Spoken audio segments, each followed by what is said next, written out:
If this story reaches into your soul, comment number 1. If you believe these hidden histories need a voice, comment number 2. The summer heat of 1936 was a suffocating weight on the Convent of Santa Teresa, a hand slowly closing around its throat. Sister Maria del Carmen stood by the chapel window, the worn beads of her rosary a cold comfort in her hands, her eyes fixed on the smoke that bled into the sky from the city. She was only 24, but the worry etching itself around her eyes told a different story, the story of the 7 years she had poured into these walls, 7 years of prayer, of service, of tending to the broken bodies in their little hospital, of teaching children the magic of words, of believing with every fiber of her being that her life was a thread in a tapestry far greater than herself. For 3 long days, the smoke had been a constant, silent scream. Behind her stood Mother Superior Teresa, a woman of 60, whose spine had been forged from decades of faith and labor, refusing ever to bend. Her hands, gnarled by work and time, came to rest on the younger nun's shoulder.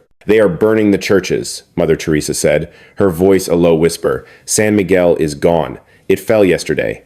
The priests—" Her voice trailed off, leaving the horror to hang in the air between them. Sister Maria del Carmen finally turned from the window, and in the chapel's hallowed dimness, she saw the faces of her sisters, small constellations of fear, flickering in the candlelight. There was Sister Beatriz, who had mended the wounds of soldiers from both sides of the fight, never once asking which flag they fought for. And Sister Isabel, a teacher long before she took her vows, whose former students now brought their own children to see her. And then there was young Sister Anna, barely 18, who had joined them only 6 months ago, her eyes wide with a terror she was desperately trying to tame. "We have to leave," Sister Beatrice said, her voice a steady anchor even as her hands trembled. "We could escape to the countryside. My brother has a farm. He would keep us safe. And abandon who we are?" Mother Teresa's voice wasn't sharp, just heavy with a profound weariness. "This is our home. These are our people. We have committed no sin." "Sin?"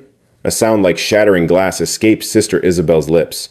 "Mother, they don't care about sin or virtue. They look at us and see a symbol of everything they despise. The old ways, the old power." She swept a hand around the simple chapel, at the plain wooden pews, the statue of Mary, her paint chipped and faded like an old photograph. "Just look at all our wealth. Look at our power." The irony tasted like ash in her mouth. The truth was, the convent owned nothing but the ground it stood on, and the small hospital where, for 100 years, they had cared for the poor without ever asking for a single coin. Their own meals were just bread and whatever the garden would give them, and their habits were a testament to time, patched and repatched until they were more thread than fabric. But they wore the uniform of the church, and that, it seemed, was more than enough. Sister Maria del Carmen moved through her sisters like a phantom, her touch on a hand, a quiet word, a small offering of peace. She had always been their rock, the one they sought out in the darkness of their own doubt. But now, she could feel her own foundation cracking, a primal fear clawing its way up her throat, yet she held her face like a serene,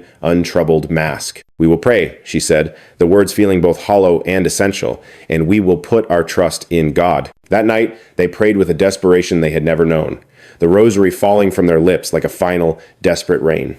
Outside, the city was tearing itself to pieces. The snap of gunfire echoed in the distance, a symphony of chaos, and voices rose in waves of anger and agony. At one point, a scream ripped through the night, so close they knew it was from the street just beyond their walls. Sister Anna finally broke, her small shoulders shaking with silent, inconsolable sobs. In the heavy, breathless dark right before the dawn, a pounding began at the gate. Mother Teresa rose, her old knees groaning in protest. "Stay here," she commanded. "I will be the one to speak with them." But Sister Maria del Carmen was already on her feet. "I'm going with you, Mother." They walked together through the sleeping convent, their footsteps the only sound in the vast stone silence, a lonely rhythm against the violent, angry drumming at the door. Through the thick wood, they could hear the men's voices, raw and jagged with liquor or rage or both. "Open up! Open in the name of the Republic!" Mother Teresa's hand gave only the slightest tremble as she drew back the heavy iron bolt. The door flew inward, a violent explosion of noise and light, nearly sending her to the floor. But Sister Maria del Carmen caught her, steadied her, and together the two women stood and faced the mob. There must have been 20 of them, a ragged mix of militia, uniforms, and working men's clothes, all of them armed with rifles, pistols, and crude clubs. Their faces were slick with sweat, their eyes glowing with a fever that could have been righteousness or could have been pure madness. In the wild dance of the torchlight, it was impossible to tell the difference. Their leader was a young man, no older than 25, with the red and black scarf of an anarchist knotted at his throat. He stared at the two nuns, and his expression was a strange, unreadable map of contempt, and something that looked almost like pity. "You're to leave," he said, his voice devoid of all emotion. "Now. You will take nothing. You have 1 hour before we burn this place to the ground." "This is a hospital," Mother Teresa said, her voice finding a strength, her body no longer possessed. "We have patients, the sick. There are children in here. Then I suggest you take them with you." The young man's voice was flat, a dead thing. 1 hour. They scrambled to gather what mattered most, the people. The sick who could walk were helped to their feet, and those who could not were carried. Sister Beatrice desperately tried to salvage medical supplies, but a militiaman swatted them from her arms, sending glass bottles to shatter on the stone floor, the sharp, clean scent of alcohol filling the air like a final prayer. Sister Isabel helped a frail old woman who was just beginning to recover from pneumonia, her breath a shallow, rattling thing, her skin the color of ash. She would not survive a night on the street, not without shelter, not without care. Sister Isabel knew this, and the knowing was a knife twisting in her heart. And young Sister Anna, she carried a little boy, maybe 5 years old, whose parents had been taken by typhoid. He clung to her neck, his small body a knot of fever and fear, and she whispered soft words of comfort into his hair, promises of safety she knew she couldn't keep, words she could not even offer to herself. They spilled onto the street, 16 nuns and 12 patients, into a city that was no longer a memory, but a wound. Buildings bled fire into the sky. The gutters held the silent, broken forms of the dead. And the air, it was thick with the ghosts of smoke and blood and an ending that was everywhere. Behind them, a final, terrible music, the shattering of glass, the hungry roar of the flames. Their home was being erased. "Where can we possibly go?" A whisper from Sister Anna, her voice a fractured thing. And the silence was the only answer they received. They walked through streets that had become a waking nightmare, where every corner revealed some new desecration, churches reduced to skeletal remains, statues of saints lying smashed in the town squares. At one point, they passed a priest, a silent effigy hanging from a lamppost, his body already surrendering to the cold rigor of death. Sister Beatrice moved to shield young Anna's eyes, a desperate, futile gesture, because the girl had already seen everything. Their only hope lay at the city's edge, in the promise of the countryside where Sister Beatrice's brother lived, but the roads themselves were suffocating, choked with a desperate tide of refugees, of soldiers, and of militiamen whose eyes burned with a particular kind of hatred for the sight of their habits. And then, a checkpoint. A wall of armed men rose up from the darkness. "And where do you think you're going, sisters?" The voice belonged to an older man, his face, a roadmap of hard years, bisected by a scar that ran like a river from his eye to his jaw. "To safety," Mother Teresa said, her voice a bedrock of calm. "We have done no wrong. We only wish to leave this place." The man let out a laugh, a hollow, bitter sound that held no joy. "No wrong? Your kind has been a poison in this country's veins for centuries, teaching children to fear and obey, blessing the rich while you damned the poor, telling all of us that our suffering was just God's will. We taught children how to read," Sister Isabel said, her voice a quiet defiance. "We fed the hungry. We healed the sick. That is what we did." "Lies," the man spat on the ground beside her. "You took money from the people while they starved. You lived in comfort while they suffered." Sister Maria del Carmen looked at the frail old woman Sister Isabel was holding up, at her own patched habit, at the sick child Sister Anna carried, and she thought of their meager meals of bread and thin, watery soup, of the bone-deep cold of the unheated convent in winter, of the endless, grinding labor that filled every single one of their days. She thought of all they had given, all they had sacrificed, and she felt something vital inside her just break. "If you believe that," she said, her voice trembling with an emotion she couldn't even name, "then you know nothing of our lives, nothing of who we are. You see only what you want to see. An enemy, a symbol, not people, not women who chose to serve God by serving others." The man's face darkened. He raised his rifle. "Let them go, Tomas." Another man stepped forward, younger, with kind eyes that seemed so terribly out of place in this theater of violence. "They're just women. They have sick people with them. Let them go." For a moment that stretched into an eternity, Tomas stood frozen, the rifle pointed directly at Mother Teresa's chest. Then, slowly, he lowered it. "Go," he growled, "but if I see you again, I won't be so merciful." They walked on through the suffocating darkness of the night, and just before the dawn broke, the old woman's journey ended, her last breath a faint rattle by the side of the road. Sister Isabel wept without a sound as she gently closed the woman's eyes, their prayers for the dead spoken in hushed whispers, terrified of being heard. When they finally reached Sister Beatrice's brother's farm, they found their hope had turned to ash. The fields were scorched earth. The house was a hollowed-out shell. And on the door, someone had painted a single word in red: fascist. "He must have fled," Sister Beatrice said, her voice numb. Or she couldn't bring herself to finish the thought. They took shelter in the skeletal remains of the barn. It was better than nothing. The child in Sister Anna's arms was burning up with fever. They had no medicine, no way to help him.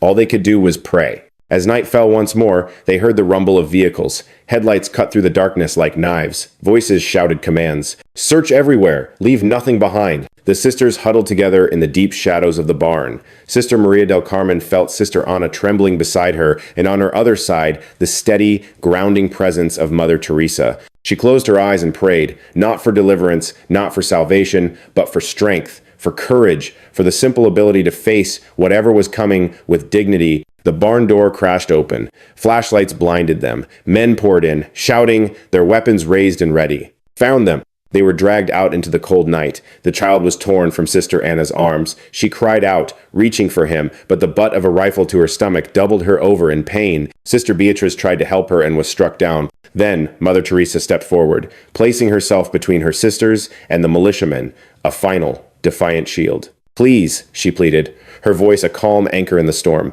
"I'm begging you. We aren't your enemies. We are women of God. We haven't hurt a soul." The one in charge. He was a rail-thin man with a fire burning behind his eyes, and as he stared at Mother Teresa, a flicker of something, like a half-forgotten memory, crossed his face. His voice was barely a whisper. "I know who you are. You were a teacher at the convent. My sister, she was one of your students." And, just for a second, a fragile spark of hope ignited in Mother Teresa's gaze. "Then you must understand," she urged, her voice soft, our hearts, that all we ever wanted was to help." His face contorted, twisting with a pain that had festered for years. "You taught her to hate herself. You told her being poor was God's plan, that her pain was something to be embraced. And when she left this world, bringing a child into it because we didn't have the money for a doctor, tell me, where was your God on that day?" "I am so sorry," Mother Teresa breathed, the words catching in her throat. "I am so sorry for your loss. But we know." He lifted the gun. "Enough talk, enough prayers, and enough of your lies." It all happened in a blur, faster than a thought, quicker than a prayer could form. They were torn apart. Some dragged into the farmhouse, others kept outside in the yard. And the noises that bled from within those walls, they were the kind of sounds that would echo in the nightmares of anyone who lived to see the dawn. Sister Maria del Carmen felt the rough splinter of the wall against her back, as hands, cruel and insistent, ripped at her habit. She fought back, but with a silent strength, her spirit retreating to a distant, safe place where none of this was real, where it simply couldn't be happening. Her mind drifted to her mother's face, gone since she was just a girl. To the golden light of a summer morning in a hushed chapel, the very first time she felt the warmth of God's touch. To a lifetime of small moments, of children's laughter and the grateful sighs of the sick, of a life poured out for others.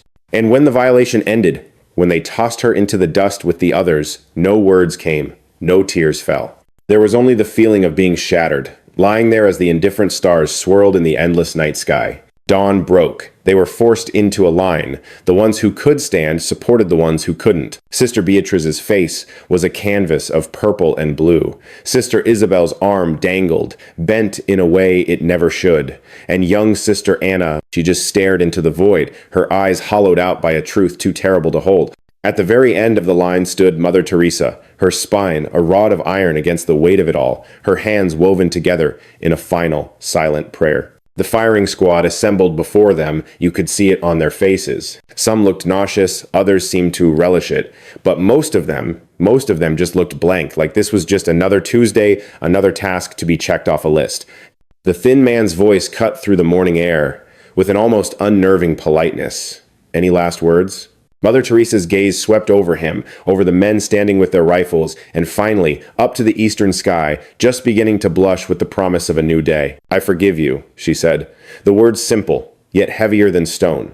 "And may God have mercy on every single one of us." The man recoiled, as if her words had been a physical blow.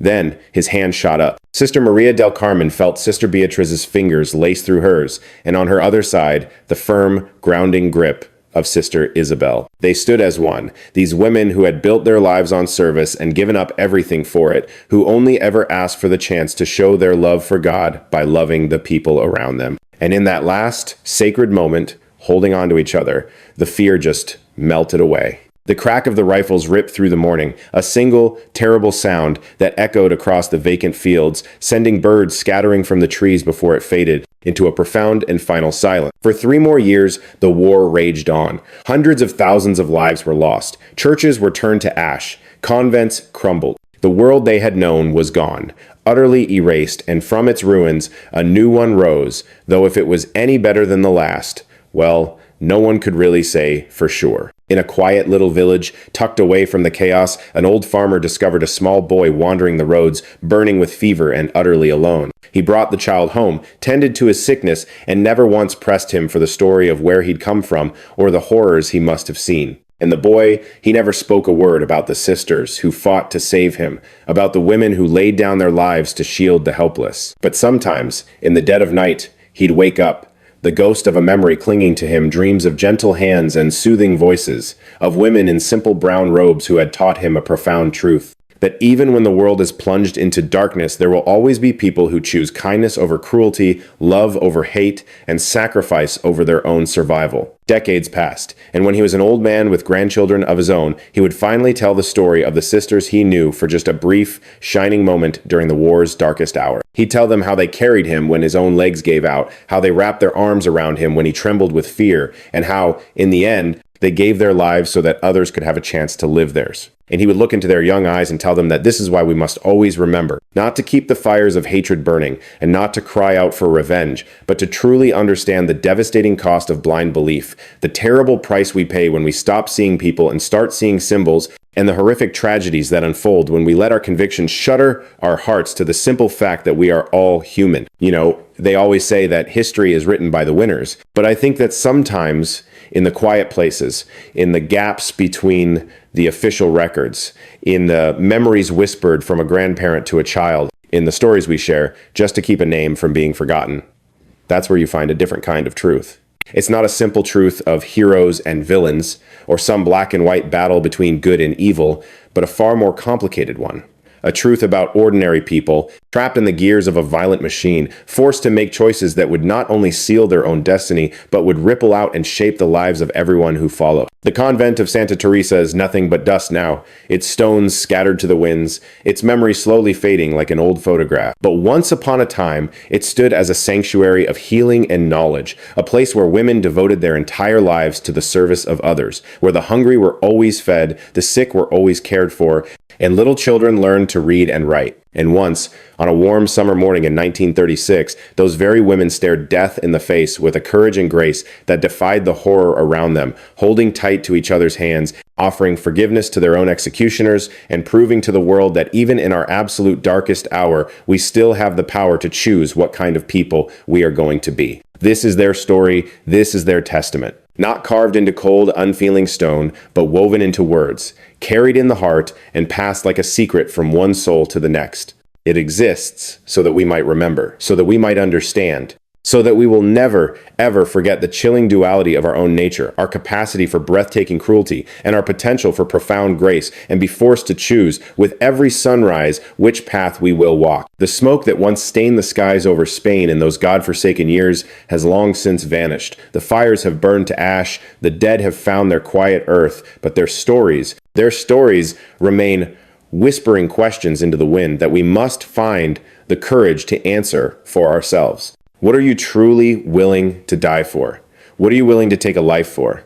And when you strip away all the flags, all the certainties, all the grand, sweeping tales of history, what is left but the fragile pulse of a human being, just trying to survive, trying to find a sliver of meaning, trying to hold on to their own soul in a world that seems hell-bent on ripping it away, these are the questions the Sisters of Santa Teresa left for us. These are the questions we are now tasked to answer, each in the solitude of our own heart, each in our own way. May we find our answers in wisdom. May we find them in compassion. And may we never forget the terrible price paid when we refuse to see the humanity in those who stand against us, when we reduce a person to a label, when we allow the fortress of our beliefs to justify the savagery of our actions. This is history.